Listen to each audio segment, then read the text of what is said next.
नमस्कार दोस्तों, मैं मृत्युंजय आपका स्वागत करता हूं हमारे इस चैनल सटीक परामर्श में।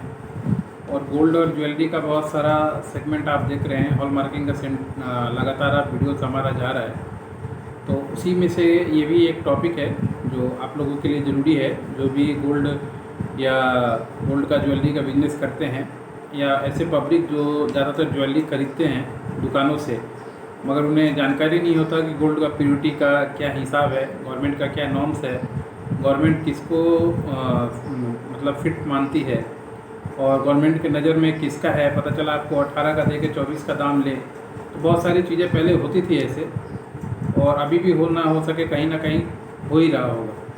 तो इसीलिए गवर्नमेंट ने जो नॉर्म्स है बनाया हुआ है कि किसका क्या प्योरिटी है, क्या ग्रेड है, उसके अनुसार उसका कैरेट में कितना प्योरिटी होना चाहिए।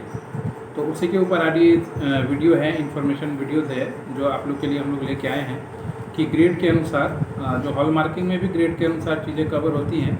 जैसे हमने बताया 14 कैरेट, 18 कैरेट, 22 कैरेट, ये सारी चीज़ें जो हैं हॉल मार्किंग होती हैं। मतलब इसका अगर आप ज्वेलरी बनाइएगा तो गवर्नमेंट के लिए मस्ट है कि ऐसी चीज़ों का हॉल मार्क कराना ही पड़ेगा ज्वेलरों को बेचने के लिए। तो आपको कैसे पता चलेगा कि जो भी आपका गोल्ड है या ज्वेलरी है या चीज़ें हैं, उसका फिटनेस कैसे पता चलेगा, उसका प्योरिटी कैसे पता चलेगा। तो गवर्नमेंट ने उसको पेपर वर्क में ही मान लीजिए बना के रखा है। गवर्नमेंट ऐसा सर्टिफिकेट लोगों को, गोल्ड वालों को इशू भी करती है।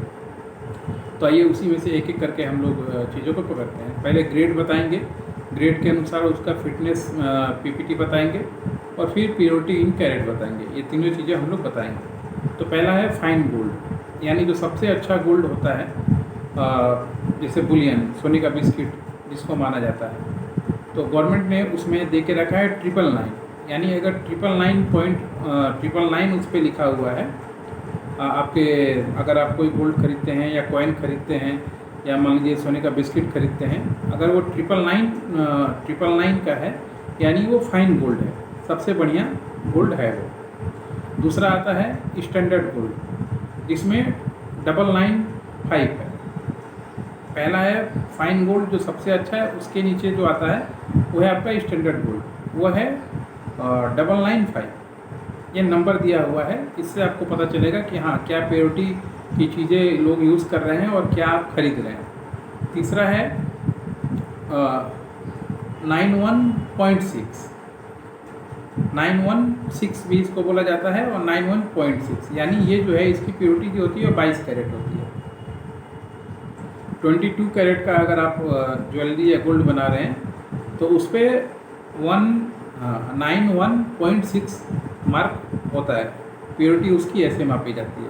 उसके बाद आता है आपका 750 जो है, ये भी एक ग्रेड बता रहा हूँ। 750 जो है ग्रेड है, इसका जो कैरेट कितना होता है 18 कैरेट का, यानी 18 कैरेट का जो भी सामान बनता है ज्वेलरी वगैरह, वो देखिएगा, मतलब 4th ग्रेड का वो गोल्ड है आपका। 750 इसका ग्रेड है, गवर्नमेंट ने इसको दिया हुआ है।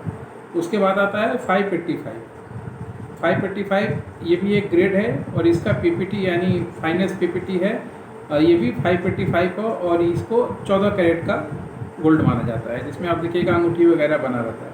तो जब भी आप ज्वेलर के दुकान में जाते हैं और उससे पूछिए कि क्या जैसे आपने चैन बनवाया या अंगूठी बनवाया, तो उससे पूछिए कि उसने क्या कैरेट यूज़ किया है। अगर आप समझिए कि 14 कैरेट यूज़ किया है तो ये 585 है, 18 कैरेट यूज़ किया है ये तो 755 है, और अगर आपका 22 कैरेट का चीज़ यूज़ किया है तो 916.6 का ये ग्रेड है। तो इसके अनुसार आप चाहें तो उससे बार्गेनिंग कर सकते हैं, क्योंकि पता चला कि आपने गोल्ड का जो प्राइस है वो फाइनेस्ट दिया है, 999 दिया है, और जो आपको जो चीज़ मिल रहा है उसमें वो 585 मिल रहा है या 750 मिल रहा है। तो इस पॉइंट पे आप उसके साथ बार्गेनिंग कर सकते हैं, बता सकते हैं कि हाँ भैया जब 14 कैरेट का गोल्ड आपने दिया हुआ है तो इसका प्राइस ये है, या इसका प्योरिटी ये है, तो इसका रेट क्या है। पता चला आपको 24 का फाइनेस्ट का 999 का रेट लिया जाता है, और आपको 18 का चीज़ दिया जाता है। वहीं पे एक बहुत बड़ा मार्जिन जो है दुकानदार ले जाता है। या आप भी मान लीजिए नया दुकान खोल रहे हैं, होलसेलर से सामान लीजिएगा, तो ये सारी चीज़ें अपना पॉइंट जो है आप उसके सामने रख सकते हैं, ताकि आप ठीक तरीके से बार्गेनिंग कर पाएँ और अपने काम को आगे बढ़ा पाएँ और अपने बिजनेस को चला पाएँ। दोस्तों देखिए, ज्वेलरी का आप बिजनेस कर रहे हैं, कीजिए, कोई दिक्कत नहीं है।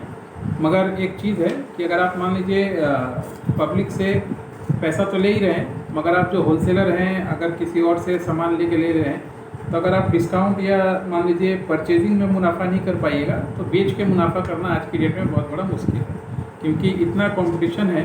तो उसमें भी होता है, मगर आपको जहाँ से आप चीज़ें खरीद रहे हैं वहाँ से भी अगर आपको ये सब पॉइंट बता के थोड़ा डिस्काउंट मिल जाए तो काफ़ी अच्छा रहेगा आपका बिज़नेस चलाने के लिए और आपका दुकान या शॉप जो भी हो चलने के लिए। अगर आप किसी प्रॉब्लम में हैं, व्यापार कर रहे हैं, गोल्ड ज्वेलरी या एक्सपोर्ट इंपोर्ट का काम कर रहे हैं ज्वेलरी का, अगर कोई पॉइंट है जो समझ में नहीं आ रहा है या कोई पॉइंट है जहाँ पे आपका बिज़नेस जाके रुका हुआ है, उससे आगे नहीं बढ़ रहा है या कुछ समस्या आ रहा है, तो हमारे पेड कंसल्टेंसी का आप यूज़ सर्विसेज ले सकते हैं, जिसमें हम लोग आपको दे सकते हैं रेट। हम आप लोगों को हम लोगों ने बता के रखा है। जो नॉर्मल कम्युनिकेशन फर्स्ट टाइम होता है वो ऑफिस में आइएगा तो 1500, अगर हम जाएंगे तो 2500, अगर आउट ऑफ स्टेशन होगा तो उसका अलग एक्सपेंसेस जो है वो ऐड होता है। उसके बाद फिर जो एक्स्ट्रा जो काम करेंगे हम लोग, गवर्नमेंट का नियम कानून या जो भी रहेगा या जो भी सर्विसेज देंगे आपको, क्योंकि बहुत सारी चीज़ें होती हैं, कस्टमर को कैसे हैंडल करें, कस्टमर कहाँ से लाएं, कहाँ से आपको कस्टमर मिल सकता है, दूसरे लोगों के पास कस्टमर आ रहा है, आपके पास नहीं आ रहा है, तो आपकी कंपनी में क्या कमी है, ये सारा बिजनेस का मॉडल हम लोग तैयार करके देते हैं और फाइंड आउट करके देते हैं कि किस कारण की वजह से आपका कंपनी रुका हुआ है। आशा करता हूँ दोस्तों हमारा ये वीडियो है जो छोटे छोटे व्यापारियों को काफ़ी हेल्प कर रहा है और आगे भी इसी तरीके से हम अपनी सेवा जारी रखेंगे। धन्यवाद।